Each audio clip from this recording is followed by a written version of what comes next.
are a little disappointed with that. As a steering committee member myself, I know that is something we really are working hard towards.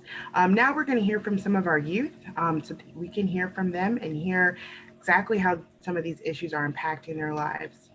Our first speaker will be Jameer Starks with Abu Unity. He's a youth activist. He's 18 years old, a freshman at Howard University, and a legal communications major. Jameer, thank you for being Hey, here. thank you for having me, Ms. Dickerson, and thank you for speaking, Mr. Anand. And I just wanted to speak briefly on the role, the psychological role that police officers play, especially in Virginia when it comes to Black people, because instead of protecting and serving it, as Americans as a whole, it feels like police officers serve a role to protect America from Black people, which creates this anxiety and sometimes animosity that really relegates Black people to a role of discitizenship, because instead of feeling safe in our own communities, we're constantly being battered and accosted by people who serve to, if oppress us, moreover, eliminate us in some cases. And this threat leads to a lot of parents having to give the talk. I have gotten this talk at a very early age where I had to kind of submit myself as a person. And keep in mind, I was around like 12 or 13 at this time. And this talk was basically to speak as if I was a child. And I was at the time, but this is a talk that a lot of people go through where, don't make any sudden movements, say yes, sir, no, sir, yes, ma'am, no, ma'am, and basically belittle yourself, even if you aren't in the wrong, because you don't know what might happen. And this sense of anxiety is really how Black people in Virginia, or Black Americans in general, react with the police. It's this idea that we have to be preemptive or preventive because we can't really account for what a police officer might do. And it just feels odd that a civilian has to make sure that they're trained and their actions are decent, even though a paid officer of the law is completely unculpable for whatever they might do. So this power dynamic doesn't serve to foster any sense of community or goodwill, but it's resemblance of basically slavery, in the sense that there's a special place for Black people. And since we're in the home of the Confederacy in Virginia, is very apparent. And just being around in this dynamic, you can see that the traces of racism and white supremacy are still made apparent. So what the coalition is trying to do here is make sure that we can take off these rags and actually walk in the liberty and freedoms that America intends. But that comes with addressing the psychological warfare that they have by making sure that Black people everywhere are anxious and quote unquote know our place in relation to police officers.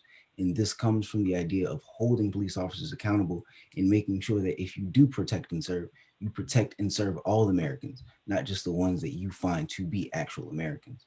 And I thank you for my time. Muted. Yeah, thank you, Jameer. I really appreciate the fact that you bring forward the anxiety issues that young men like yourself and young women across Virginia are having to deal with, on top of being the upstanding citizens that you guys are becoming. So we really do appreciate that. We're now going to hear from our next speaker, who is China Hodges. She's with Us for Us, Director of Youth Services. She's a 22-year-old sophomore at Thomas Nelson Community College, and she's a criminal justice major. Thank you, China, for being here. Thank you guys so much for having me. Um, Good morning, first of all. For me, I really want to speak on, defunding the police here in Hampton, Virginia. Our police budget is $24 million, and I just quite frankly think that that money could be put in services that could help our youth, that can help our community in general, for programs like education programs. When I first started high school, I remember there being trades, and that's not here anymore. And yes, education is very important, but we also need to help kids who education might not be their first passion, and we don't have a lot of those programs available right now. I also feel like the police, they're being held to do multiple jobs, and quite frankly, they can't do the one job that they're hired to do anyway. So why not go ahead and fund grassroots and social services and places where people who are taking their time to learn these things and have actual experiences in them as well, and bring that money towards them so they could do better for us. And then also, I do feel like in that same sentence, we need to hold them accountable. We need our politicians and everybody else to hold these police officers accountable for their mistakes, because quite frankly, as a Black kid, I could go down here and be accused of doing something wrong and be put in jail for I don't know how long, and here you are on camera being shown that you're actually doing this and you getting death duty.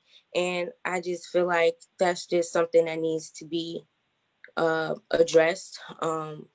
Like excessive force, where police officers here in Newport News and Hampton do have a problem with excessive force, and I feel like you need to be benched for that. Like, you don't need to be an officer in the streets if you can't control, your attitude and all that. And I just feel like those are the things that needs to be addressed immediately to fix all the other problems in place. We need accountability, we need transparency, and we need to understand each other in order to do the job that needs to be done. Thank you guys so much. Thank you, China, for bringing that up and speaking so passionately about what better uses we could be using for those funds to actually help develop our communities and create effectiveness in our communities as Virginians. The next person we're going to hear from is Bakura Shabazz. She's the president of Criminal Justice Injustice Reform Network, and she's the manager at Virginia Environmental Justice Collective in Richmond. Um, Thank you for being here, Bakura. We really appreciate you. Thank you so much for having me. I'm elated to be a part of this press conference this morning because it talks about an issue that is near and dear to me, being a formerly incarcerated Black woman in the state of Virginia, and being a victim of the judicial system that sees Black people as the target. I think that today it is time that we build a new America. So often we talk about either making America great again, or making America the way that it was. It was never an America that was receiving of Black people. And so now it is time that we build that America that not only talks about inclusivity, but is about being inclusive. One that is where accountability and transparency is not just bestowed upon its citizens, but definitely bestowed upon those that work for the public. Uh, so oftentimes we are traumatized by seeing police murders. It's just continuing, and I don't think that people are really understanding the trauma that we continue to live through in this country every day, and in the acts for us to behave a certain way. And even when we do behave that certain way, we still see that we're gunned down in the street. So it doesn't matter if your pants are sagging or if you have a suit. Both of those types have been gunned down in the street and has been profiled. And so it is time that our politicians take what we are saying very seriously. Because if they don't, we are building power. We are tired of having to come to the table with the same conversations year in and year out. It is time for a major and massive change where not only our police are accountable, but our judges and our attorneys who protect this behavior are held accountable. It is time that we really understand what we the people mean, even though that was also not inclusive of Black people. If this country is going to say that it respects our culture, our history, whatever that may be, because what we also need to understand is that Black people are victims of the greatest identity theft there ever were, and happen to carry that burden on our back.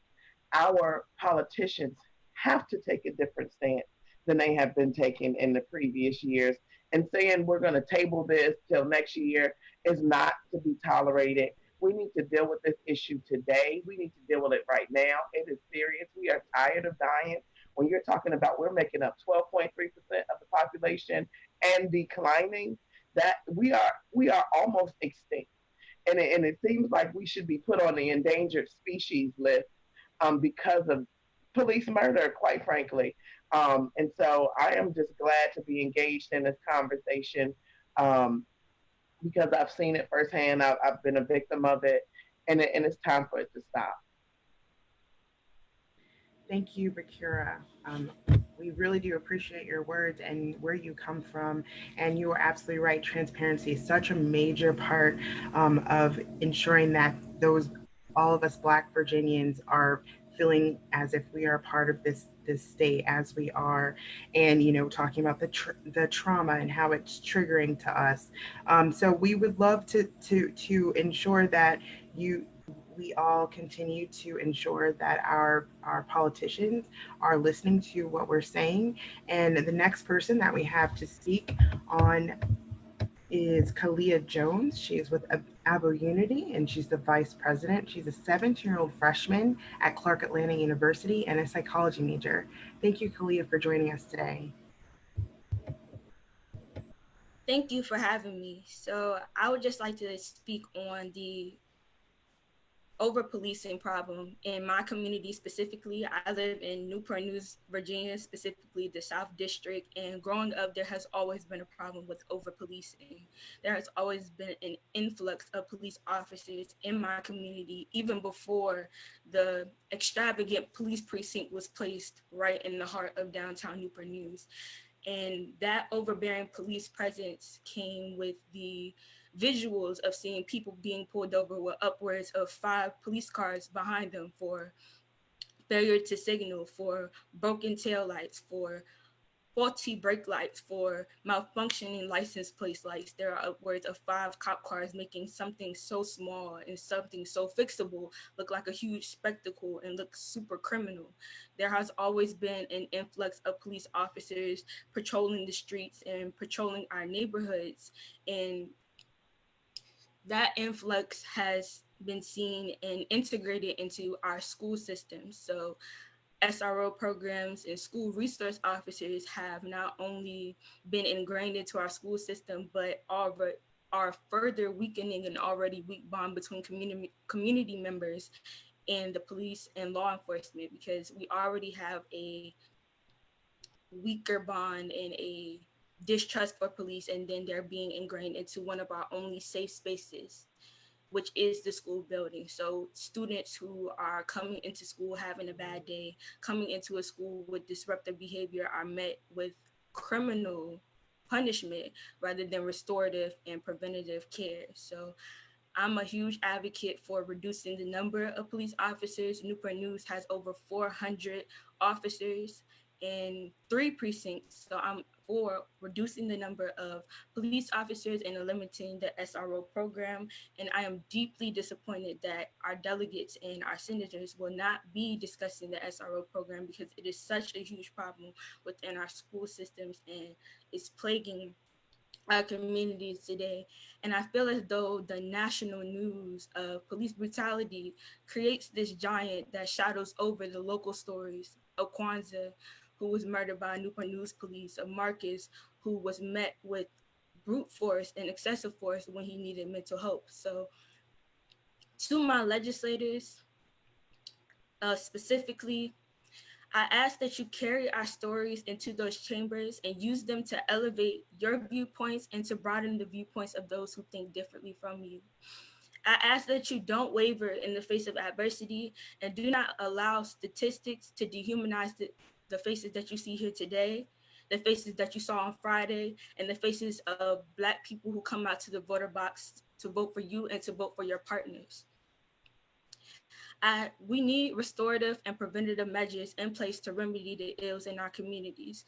Taking just 1% of the police budget and giving it to grassroots organizations that can provide preventative care, giving it to clinical psychologists and clinical physicians that can replace SROs, that can replace the police officers in events of mental health um, mental health episodes. Just $500,000 can make a stark difference in crime and can make a stark difference in community healing. I need you to remember those children who were hungry, who were homeless, who were battered, and who were broken, who were met with uniformed officers when they needed counselors. Remember us, your constituents, and not the national news stories. This problem isn't miles away. It's in our backyards. And you have the power, the attention, and the support that is needed to make the change that will propel our generation and future generations into a space of success rather than repeating a broken cycle. We empower you as legislators to act, and we demand it be now. Thank you.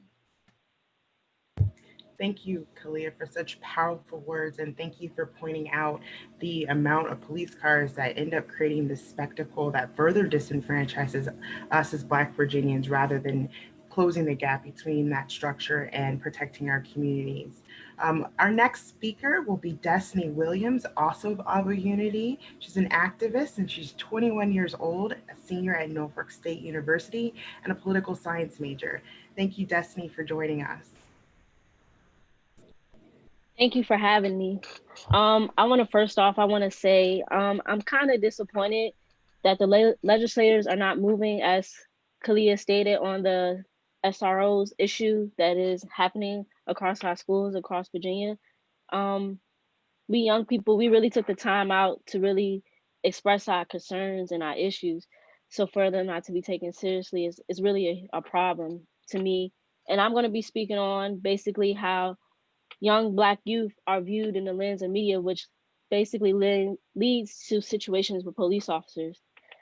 For some reason, people just think that youth are just, radical, we just want to just have fun, act crazy. We don't know what we're talking about. But at the end of the day, we're very intelligent young adults, and we will challenge anything that comes our way.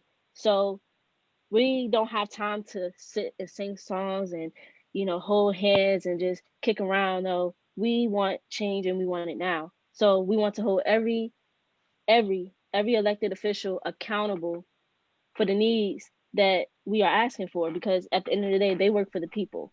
We're their bosses. So how Black youth are viewed literally leads into altercations with police officers where they're pulling over young adults and they're getting charged with these crimes where they have to have the talk like Jameer spoke on. So that's the things that I wanted to speak on. Thank you. Thank you, Destiny, for your words and really sort of giving us a view into how young people are seeing what's going on. And again, thank you, youth, for expressing your disappointment in the SRO. You're absolutely right. You did take the time out to speak on that and show and tell your stories. And we appreciate that. Our last but not least youth speaker is Lux Agamo. She's also with Rise for Youth. She's a 17-year-old rising senior at Open High School in Richmond, Virginia, and she's also a youth leader at Rise for Youth. Thank you, Lux, for speaking with us. We really do appreciate you being here. Hi, I actually attend community, not open, but okay. So on Friday, I had the privilege to host the youth town hall. During the town hall, my peers were able to talk to legislators and voicing their concerns about the state of policing. There were calls to remove SROs from schools and defund police officers. Notably, my peers were able to give healthier alternatives to the way policing works now. They said that they would rather have trauma-informed counselors or credible messengers in schools instead of SROs. They called for the defunding of police resources and the re-education of police, including how to deal with people involving mental health. In the end, many legislators vowed to stand with us in reimagining police, and they were unsurprisingly impressed with what we had to say. I found the most compelling thing about the panel is when I asked, why is the youth voice within this conversation so important in transforming policing across the nation? Not only did the panelists say that the youth voice is imperative to this conversation, they said that we really are the movement. And I would have to agree with the many protests I've been to over this time span or the many posts I've seen online. Gen Z is undoubtedly outspoken about what's going on in our country. And that's because we've seen countless of our peers and classmates locked up, and many of our peers are more afraid of the police than ever. We live in a world where we're afraid of what's supposed to protect us, and that needs to change. You know, reimagining this whole structure that's in front of us of policing, we think, what if we could create a world where we don't fear for our lives at a traffic stop? A first offender youth isn't sent 3 hours away into a county, to a juvenile detention hall there. A world where we can get the help we need regardless of race. A world that values the power of rehabilitation and trauma-informed care. So during this special session, we now have the chance to even start to create that world that we want to see with various legislators who promise to stand behind us. And to those legislators who don't want to stand with us in this time of change or are afraid to be a part of this movement, not only will I and my peers continue to voice our opinions and speak out against policing, the over-policing of Black Americans, but I'll be able to vote in November as well. Thank you. Okay, so that's the end. Thank you to all the panelists. I'm gonna pass it back to the host. Thank you, Lux. We did have one question that came in while you were speaking. How can we support the young Black youth in the struggle to remove the SROs from schools?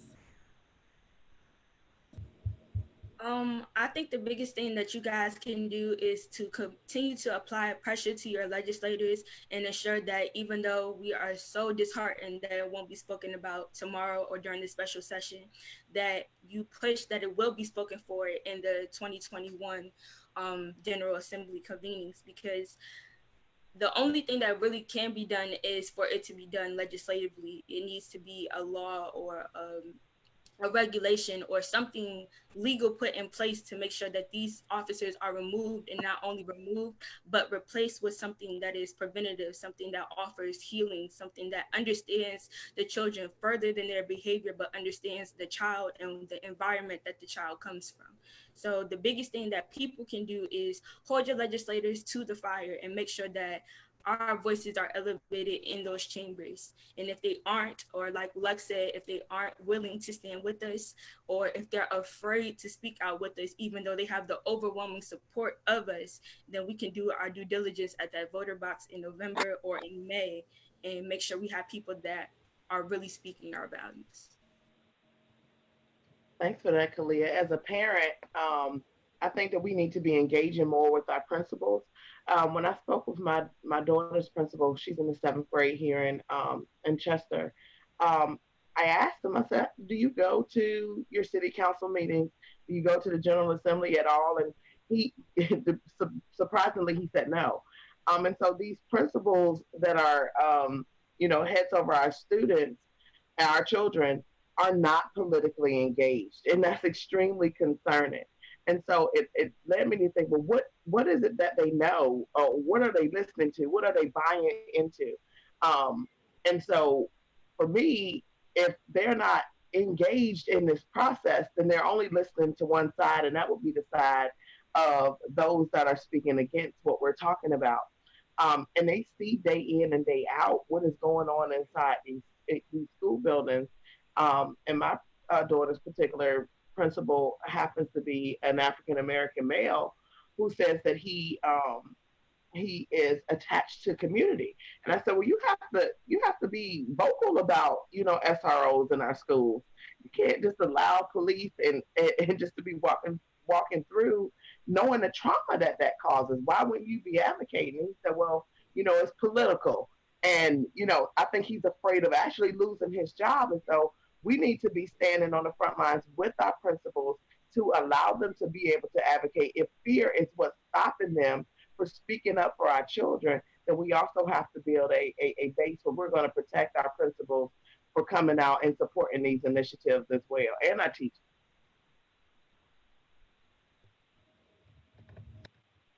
Absolutely. Thank you, Bakura, for sharing that. We also have another question coming in. Since the elected officials are not going to listen and have a track history of actually being complicit in further racist policies, what actions are being organized and led by the youth that we can join and support?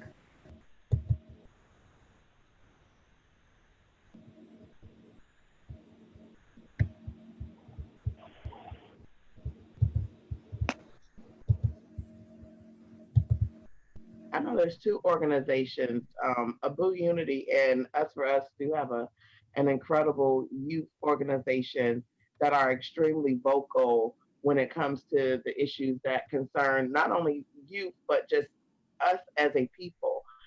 So I would encourage youth that are wanting to get involved to do just that, to see what's going on in your community, join these organizations, provide aid, get your parents involved, and build a united front because our youth are taking charge with this thing, and I'm just so excited to see them out there. And I'm also hurt at the same time that they even have to.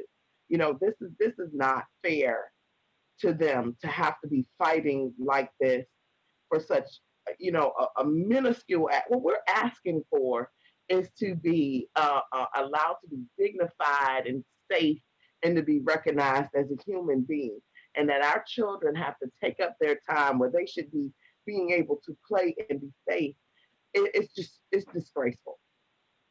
And our legislators should be ashamed of themselves. Really, they should be. And Hi. I would also, oh, okay. I will also say, um, Rise for Youth is also a group committed to dismantling the youth prison system.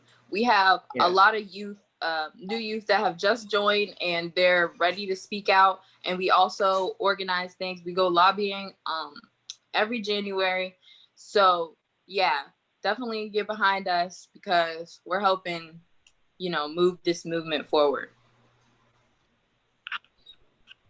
And I just want to add, look, thank you for that, but I just want to add, Valerie Slater with Rise for Youth, the activated people, the coalition, the Virginia Coalition to Transform Policing, all of these young activists from all three of these organizations are coming together and forming a youth political movement. They are, you hear them. You have seen them Friday, you see them now, and they are going to continue working together to move this platform for change forward. We, the adults, we are here to support. We are here to lend ears when needed, lend our expertise when needed. But these are young folks who have taken on this charge and are moving this forward. So I tell you what, if you want to find out what's going on, go to the Activated People, go under the activism tab and follow along with the Virginia Coalition for Transforming Policing. You'll be able to track the bills that are happening, and when different actions and different moments are happening, you will find that information there. Also, be sure to like and follow on Facebook and on Instagram so that you know exactly what's happening when and how you can get involved. I would also like to add that I feel like young people today are, especially young Black youth in Virginia, are definitely a part of this movement that we really don't even think about, which is the rehumanizing and kind of re-youthifying ourselves and removing the adultification of Black youth from the eyes of the people who are in power to make decisions and to make policy against us. A lot of the things that we highlighted on Friday in our youth town hall and a lot of the things that we highlighted on this press conference today is just the fact that a lot of the times our childhood mistakes are deemed criminal. And so we are definitely a part of a larger movement of youth and of our generation where we're not only trying to reclaim our rights as a human, but reclaim our rights as a child to make mistakes and to be youthful and to be naive and to be young and not be criminalized for it. Very much, Kalia. That is a very strong closing statement around what it is we're trying to accomplish and what this press conference, sort of led by youth, is really encompassing. We want to thank you all for being here. And Kofi, if you'd like to sum it up, chair for our. You're muted. There you go. Yeah, thank you to all of the panelists, all of the students and young people that spoke. You guys did an amazing job. It's really important that we listen to our young people again. This is the world that they've inherited, and they're going to be their leaders who are going to be trying to dig us out of this. So thank you. We also want to make sure that our legislators are listening. Like I said, they're new voters or going to be voters in the next couple of years, and so they're paying attention. And so we hope that you are as well. So we're looking forward to seeing some great things coming out of this legislative session. We would be very disappointed to see anything less. We want to make sure that we actually get this legislation passed. So let's get it done. We didn't come this far. We didn't march this hard. We didn't work this hard to have this can kicked down the road for a couple more months to the January session. So thank you again. Thank you. This concludes our Transforming Police Youth Press Conference. Again, if you would like to have any questions, please follow us on Facebook, Twitter, Instagram, and also if you want to ask us a question, our email is transformpolice@gmail.com. That is transformpolice@gmail.com. And thank you very much. And panelists, we will see you for just 10 more minutes after we close. Again, my name is Teresa Keogh Dickerson. I forgot to introduce myself, and I'm a student committee with the Transforming Police Coalition.